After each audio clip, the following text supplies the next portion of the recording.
नमस्कार मित्रों, स्वागत है आपका। जैसा कि आप जानते हैं, हमने आपसे वादा किया था, एक चैनल भी शुरू किया था कि हम हिंदी साहित्य से जुड़ी जो रचनाएं हैं उनकी मूल पाठन से संबंधित वीडियोज यहाँ आपके समक्ष प्रस्तुत करेंगे। थोड़ा उसमें विलंब हो गया, लेकिन सामग्री ऐसी है आपके पास, आपके लिए जो हमारे पास में है, वो सामग्री आपको परीक्षा के बहुत ही नज़दीक ले जाएगी और उसमें से बहुत सारी चीज़ें आपको मिलेगी। कहने का अर्थ है कि आप 5 से 6 किताबें पढ़ेंगे, उनका सारांश आपको एक किताब में मूल रूप से ढूंढ करके हमने दिया है और ये किताब आपको सफलता की ओर ले जाएगी। ये किताब ज़्यादा नहीं है, आपको 400 पेजों के आसपास की है। अगर आपने ये पूरी तरह मूल रूप से पढ़ ली तो ये किताब आपको हिंदी साहित्य में परीक्षा पास होने के लायक कर देगी। हालांकि विद्वान बना दे ऐसा हम प्रॉमिस नहीं कर सकते। हालांकि इसमें बहुत सारी चीज़ें हैं जिनमें गलती हो सकती है, लेकिन इस प्रकार की गलती नहीं है जैसा आप सोचेंगे। एक बार आपकी पकड़ मजबूत बन जाएगी, उसके बाद में आपको तथ्य तो जब परीक्षा में आप देंगे उसमें इतनी गलतियां नहीं आती है। हालांकि कोई प्रश्न में बहुत ज़्यादा नज़दीकी आती है, तभी आपको तथ्य से संबंधित जाते मिलेगी। तो उसके लिए संदर्भ में आप रामचंद्र शुक्ल की किताब, आचार्य प्रसाद द्विवेदी जी की किताब, रामचंद्र तिवारी जी की किताब, वो आप तैयार रखें और वो हमारे पास है। पहले हम इसको इसलिए पढ़ रहे हैं क्योंकि ये जो पुस्तक है आपकी, वो सारी पुस्तकों का सारांश है। एक दो जगह कोई शंका जो है वो प्रॉब्लम हो सकता है, वैसे ज़्यादा नहीं है। अभी आप देखिए, किताब का नाम आपके लिए गुप्त रखा गया था, लेकिन अभी आप देखिए, हिंदी साहित्य से संबंधित ये किताब है और कई किताबों का सारांश हम कह सकते हैं। हिंदी भाषा एवं साहित्य का वस्तुनिष्ठ इतिहास, गोविंद पांडे और सरस्वती पांडे। क्लियर है, मूल किताब हमारे पास में है। ठीक है, तो ये किताब आपकी रामचंद्र शुक्ल की जी की किताब, और ये क्या है कि आलोचना की दृष्टि से बहुत महत्वपूर्ण किताब है। रामचंद्र शुक्ल की आलोचनाएं, उसके बाद रामविलास शर्मा की, रामचंद्र तिवारी की, ये जो आलोचना संबंधित है वो बहुत महत्वपूर्ण है। मतलब आधुनिक काव्य में इन्होंने फोकस किया है, क्योंकि आधुनिक से पहले पहले तो बहुत सारी चीज़ें आपको मिलेगी, वो फिक्स मिलेगी। आधुनिक के बाद में थोड़ा कन्फ्यूजन बढ़ जाता है ना। तो ये किताब आपकी रामचंद्र शुक्ल की किताब है, आचार्य प्रसाद द्विवेदी जी की है, नगेंद्र जी की है, और डॉक्टर नामवर सिंह जी की किताब आपके हिंदी साहित्य वाली है। इसके अलावा रामदरस मिश्र वगैरह जितनी भी आपकी है किताबें, इन सब का एक सारांश आप समझ सकते हैं। तो ये प्रतियोगी परीक्षाओं के लिए इन्होंने खास तौर पर तैयार की गई है। इसका आप विषय वस्तु भी देख सकते हैं। देखिए, इन्होंने बिल्कुल उसी तरीके से किया है जिस तरीके से काम में आता है। आप इसका भूमिका का संस्करण की भूमिका हम देख लेते हैं। देखिए, दो शब्द इन्होंने कहे, दो लेखक हैं, आचार्य प्रसाद द्विवेदी वगैरह की तरह एक सिंगल नहीं है। आजकल दो लेखक भी लिखने लग गए हैं पुस्तक, ये कंपटीशन के जरिए से बनाई हुई है। देखिए, दो शब्द इन्होंने कहे हैं, साहित्य एवं भाषा का अन्यान्याश्रित संबंध है। शब्द एवं अर्थ के सहज भाव को साहित्य सृजनशील एवं रचनात्मक प्रक्रिया है, जबकि सृजनशील एवं रचनात्मक प्रक्रिया की अभिव्यक्ति का साधन है। आचार्य भर्तृहरि का कथन है कि भाषा ज्ञान को प्रकाशित करती है। वाग्रुप्ता चन्निष्क्रामो देव होदस्य शाश्वती न प्रकाश्यते साही प्रत्वर्षितनी। आगे देखिए, साहित्य ज्ञान का संचित कोश होता है और साहित्य ज्ञान का संचित कोश होता है और भाषा ज्ञान का संचय का माध्यम। साहित्य एवं भाषा के हजारों वर्ष के इतिहास के तथ्यात्मक अध्ययन की यात्रा काफ़ी दिलचस्प है। लेकिन देखिए, यहाँ पर लेखक का उद्देश्य पता चलेगा आपको, और उद्देश्य पता चलने से अर्थ है कि हमारे लिए कितनी महत्वपूर्ण है किताब, ये समझा जा सकता है ना। आप ये ध्यान रखिए, उद्देश्य से यही होता है। ये भूमिका से प्रश्न आते हैं, लेकिन जो मूल किताबें हैं उनसे आते हैं, इस प्रकार की किताबों से भी आ सकते हैं हालांकि, लेकिन उससे लेखक का उद्देश्य जरूर सामने आ जाता है। आगे देखिए आप, इतिहास लेखन कठिन एवं श्रम साध्य प्रक्रिया है। वस्तुनिष्ठता और प्रामाणिकता इसकी अनिवार्य शर्त है। इतिहास के बिना तथ्यों को निर्गत किए विचारों एवं सिद्धांतों की लकीर खींचना सर्वथा कठिन है। वस्तुतः साहित्य एवं भाषा का इतिहास भी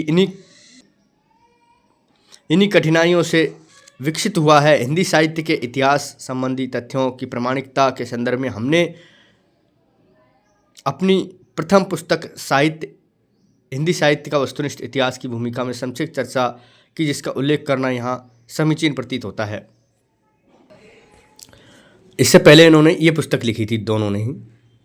आचार्य शुक्ल ने प्लेग की चुड़ैल 1902 कहानी को मास्टर भगवान दास का लिखा बताया है, जबकि डॉक्टर नगेंद्र द्वारा संपादित इतिहास में इसका लेखक लाला भगवान दास को माना गया है। शुक्ल जी ने नई धारा प्रथम उत्थान में खड़ी बोली की कविता दशरथ विलाप को अंबिका दत्त व्यास द्वारा लिखित बताया गया है, परंतु डॉक्टर नगेंद्र ने इसे भारतेंदु हरिश्चंद्र का मानते हैं। इसी क्रम में शिव मंगल सिंह सुमन कृत मिट्टी की बारात को नगेंद्र ने त्रिलोचन की रचना होने की बात लिखी है। तथ्यगत विसंगतियों के साथ साथ रचना के प्रकाशन वर्ष, लेखकों की जन्म मृत्यु संबंधी तिथियों में भी अनियमितता है।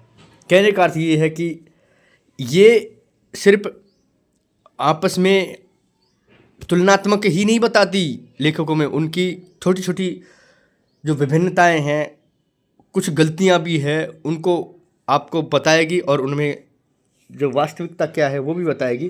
कहने का अर्थ ये है कि तथ्य और आंकड़ों की दृष्टि से भी हम इस पुस्तक को पढ़ें, खास तौर पे तथ्य और आंकड़ों की दृष्टि से ही हम इसको पढ़ें, क्योंकि आपको परीक्षा की दृष्टि से बहुत महत्वपूर्ण है। अब ये जो दो बातें हैं, ये बातें बहुत महत्वपूर्ण हैं। अगर कहीं आपको डॉक्टर नगेंद्र के द्वारा पूछा मिल जाए तो प्लेग की चुड़ैल को आप लाला भगवान दास की ही मानेंगे। ठीक है, आगे देखिए आप। हजारी प्रसाद द्विवेदी के हिंदी साहित्य की भूमिका और हिंदी साहित्य उद्भव और विकास पुस्तक में अलग अलग ढंग से प्रस्तुत किए गए हैं। जैसे रामानंद के 12 शिष्यों के नाम, अंतर नामदेव की जन्मतिथि में अंतर, नूर मोहम्मद की रचना तिथि क्रम में अंतर इत्यादि। ध्यान रखिए पॉइंट, इन्होंने कमजोरियां बताई इन ग्रंथों की, कि मैंने आपको सूची पहले बताई थी कि ये ग्रंथ हम पढ़ेंगे उनकी। डॉक्टर बच्चन सिंह के हिंदी साहित्य का दूसरा इतिहास में कई तथ्यों को दूसरे ढंग से ही प्रस्तुत किया है। जैसे उन्होंने अपनी पुस्तक में एक दोहा उद्धृत किया है, निम्न क्या है? सजन सकारे जाएंगे नमन मरे रोए, बिदना सो रैन कर भोर कभी ना होए। इस दोहे को बच्चन सिंह ने अमीर खुसरो का बताया है, जबकि अमीर खुसरो का बताया है देश की मानक परीक्षा UGC दिसंबर 2012 के तृतीय प्रश्न पत्र में 7वें प्रश्न में उक्त रचनाकार पूछा था। UGC द्वारा जारी किए गए उत्तर कुंजिका आंसर की के अनुसार इसका लेखक अमीर खुसरो ही सिद्ध होता है, किंतु यह तथ्य पूर्णतः संदिग्ध है। मतलब उन्होंने अमीर खुसरो तो मान लिया, लेकिन अभी भी संदिग्ध है कि किसकी रचना है। हालांकि ये जो भाषा है ये अमीर खुसरो की सी लग नहीं रही है ना, इसलिए इन्होंने भी कहा है और मैं खुद आपसे कह रहा हूँ कि ये अमीर खुसरो की सी भाषा नहीं लग रही है। आगे देखिए डॉक्टर इकबाल अहमद और डॉक्टर हरदेव बहारी ने उक्त दोहे को शेख सरफुद्दीन जो थे उनका माना है, सरफुद्दीन अली कलंदर का माना है, जो अमीर खुसरो का समकालीन था। इकबाल ने पर्याप्त प्रमाण देकर इस बात की पुष्टि भी की है। कहने का अर्थ ये है, ये जो शेख सरफुद्दीन है ये थोड़ा बाद में थे अमीर खुसरो के, जरा सा बाद में, कबीरदास जी के आसपास। ठीक है। गोपाल राय ने हिंदी का उपन्यास का इतिहास, गोपाल राय जो प्रेमचंद जी के लड़के थे, उन्होंने हिंदी उपन्यास का इतिहास और हिंदी कहानी का इतिहास में दिए गए रचना प्रकाशन तिथियों को अन्य ऐतिहासिक ग्रंथों से मिलाने पर तमाम अंतर दिखाई पड़ते हैं। मैं कहने का अर्थ यह है कि गोपाल राय जी ने जो लिखा है उनमें और जो उनकी रचनाओं के काल थे उनमें काफ़ी अंतर दिखाई पड़ता है। रामचंद्र शुक्ल के और हजारी प्रसाद द्विवेदी के जो ग्रंथ हैं उनमें अंतर दिखाई दे रहा है। भारतीय ज्ञानपीठ से प्रकाशित सप्तक और प्रचलित इतिहास ग्रंथों में भी कवि जन्म तिथि, नाम आदि में भी अंतर मिलता है। दूसरा सप्तक में जो शकुंत माथुर है उस इतिहासकारों ने शकुंतला माथुर बना दिया है। नाम परिवर्तित का परिवर्तन किस इतिहासकार का है, ये कहना कठिन है। ये कह रहे हैं कि इनका नाम शकुंत माथुर था लेकिन शकुंतला माथुर कर दिया है। हालांकि मैंने भी एक दो जगह पढ़ा है शकुंत माथुर ही था। रामचंद्र शुक्ल ने तो शकुंत माथुर ही कहा है, लेकिन शकुंतला माथुर किसने किया ये कहना कठिन तो है ही। ये कमियां बता रहे हैं, उन कमियों को यहाँ सुधार के इन्होंने बताया है, ये भी बता रहे हैं। आपको क्यों पढ़नी चाहिए ये पुस्तक, ये मैं आपको रिकमेंड कर रहा हूँ, इसलिए ये चीज़ बता रहा हूँ पहले आपको, है ना। आगे देखिए 6 बिंदु बताए इन्होंने। छठवां, विभिन्न इतिहास ग्रंथों में पत्र पत्रिकाओं के प्रकाशन वर्ष संपादनों के नाम में बहुत अंतर पाया जाता है। आचार्य शुक्ल ने राजा लक्ष्मण सिंह के प्रजाहितैषी पत्र का है। प्रकाशन वर्ष संवत 1919 का है ये, और इसकी ईस्वी होगी ये 1861 माना, तथा डॉक्टर नगेंद्र रामचंद्र तिवारी विद्वानों ने इसका प्रकाशन वर्ष 1855 माना। इसी प्रकार नगेंद्र और डॉक्टर तिवारी के हिंदी का गद्य साहित्य में ढेरों अंतर्विरोध है। डॉक्टर तिवारी ने चंद्रधर शर्मा यानी गुलेरी जी की पत्रिका समालोचक का प्रकाशन वर्ष 1924 लिखा, जो वास्तव में 22 वर्ष है। ओहो, कितनी भिन्नताएं हैं, है ना। आप देखिए, प्रस्तुत पुस्तक में साहित्य और भाषा के इतिहास व स्वरूप की तथ्यात्मक असंगति को दूर करने का सार्थक प्रयास किया गया है। भाषा, साहित्य एवं व्याकरण के ऐतिहासिक वर्णन रोचक शैली के साथ वैज्ञानिक एवं क्रमबद्ध ढंग से प्रस्तुत किया गया है। भाषा की उत्पत्ति एवं आदिकाल से लेकर समकालीन हिंदी के विकास व स्वरूप को यथार्थ संभव ढंग से प्रस्तुत करने की कोशिश की गई है।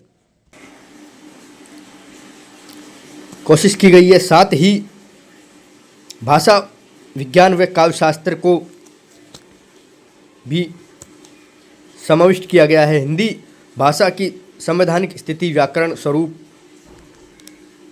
नागरी एवं बोलियों की सुव्यवस्थित सुसंगठित रूप को व्यक्त किया गया है। हमें पूर्ण विश्वास है पुस्तक विज्ञ पाठकों के लिए उपयोगी सिद्ध होगी। साथ ही यह भी आशा है कि हमारी कमियों को विज्ञ पाठक हमारी अल्पज्ञता समझकर क्षमा करेंगे और अमूल्य सुझाव की कृपा करेंगे। इस पुस्तक के लेखन में उन सभी विद्वानों का आभार व्यक्त करते हैं